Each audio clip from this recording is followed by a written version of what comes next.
Hello, everyone. Thanks for tuning in. So, my name is Mark. I am the stock market jobber and I am a teacher. I like to teach about trading.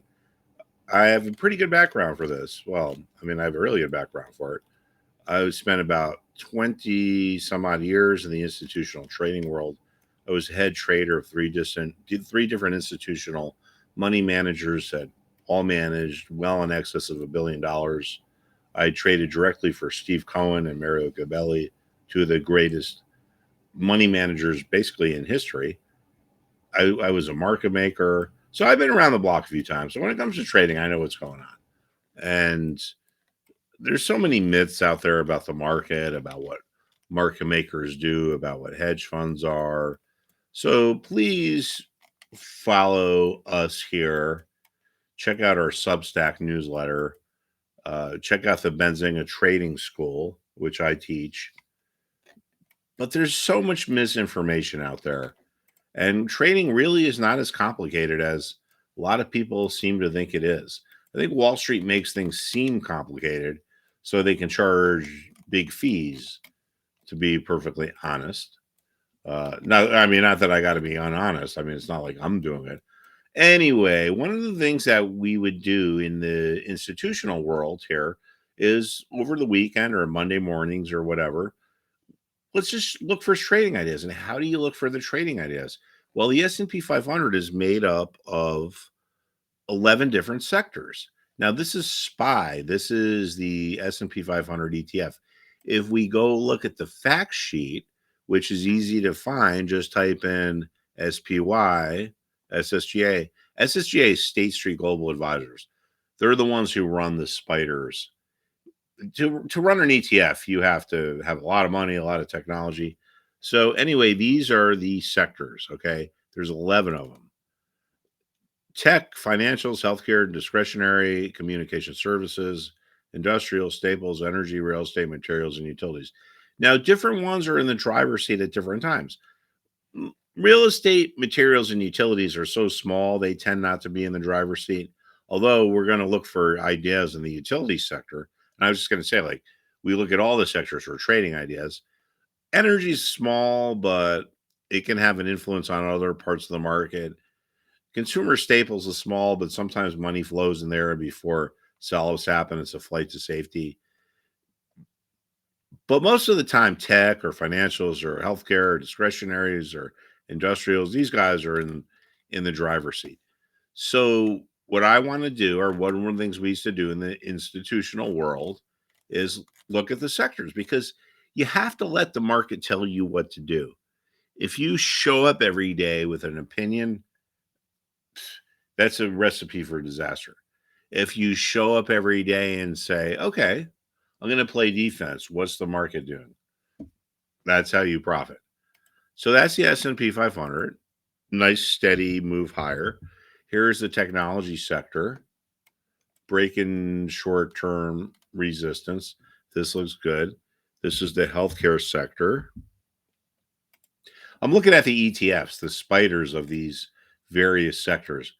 And just like you can see what is in the S&P or the SPY, you can see what's in these ETFs. If it starts with an X, it's a spider. So here is, and spider comes from Standard & Poor's Depository Receipt.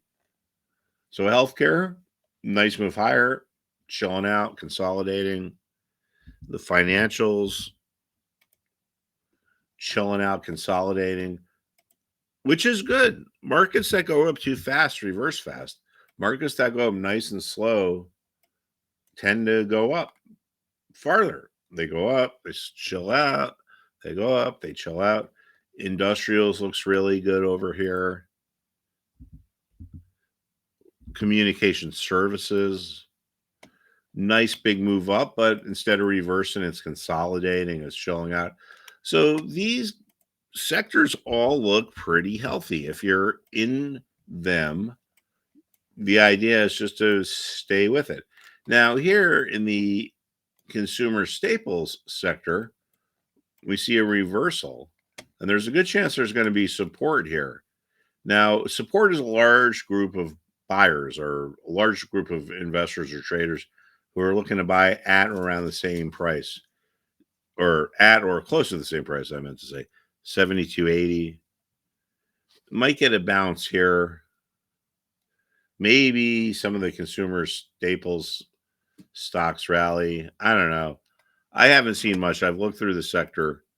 And I mean, don't just listen to me. You can look to the road too, because you might see. Everyone sees things differently. That's why there's no one strategy that's great. People always used to be like, oh, you should start a trading channel. Like, people should watch you trade.